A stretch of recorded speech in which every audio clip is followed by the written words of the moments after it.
মেয়েদের আবার কিসের জীবন? একটা মেয়ের 18 বছর হয়ে গেলে সেই মেয়েটা তার পরিবারের বোঝা হয়ে যায়। বলে যে বিয়েটা কবে হবে। বাবা মার মাথায় টেনশন উঠে যায় যে মেয়েটাকে বিয়ে দিতে হবে। হয়তো সে জানে না যদি লেখাপড়া করানো হয় তাহলে উচ্চ লেভেলে সে চলে গেলে এর চেয়ে ভালো জায়গায় বিয়ে হয়ে যেতে পারে। কিন্তু মেয়েরা অবহেলার শিকার হয়ে থাকে।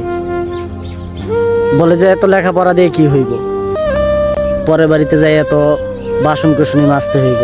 তারপর বিয়ে হয়ে যায় 18 বছর বয়সে। যে মেয়েটা বাড়িতে একটা কাজ না করতো সেই মেয়েটাকে আজকে কাজ করতে হয়।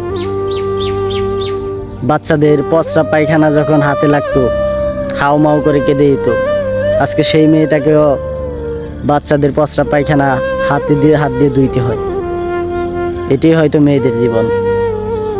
মেয়েদের কখনো স্থায়ী একটা ঠিকানা হয় না, তাদের অস্থায়ী ঠিকানাই থাকে। বাবার বাড়িতে যখন 18 বছর বয়স পর্যন্ত থাকে তারপর বাবা মার বোঝা হয়ে যায়। তারপর তাকে বিয়ে দিয়ে দেওয়া হয়। তারপর ঠিকানা হয় স্বামীর বাড়ি। বাবার বাড়ি যেন পরের বাড়ি হয়ে যায়। ওইখানেও 18-19 বছর পর্যন্ত তার নিজের বাড়িই থাকে। তারপর হয়ে যায় তার ছেলের বউয়ের বাড়ি। সব কিছু তার ছেলের বউয়ের নামে থাকে। তখন যেন ওই বাড়িতে ওই মেয়েটা মেহমান হিসাবেই থাকে।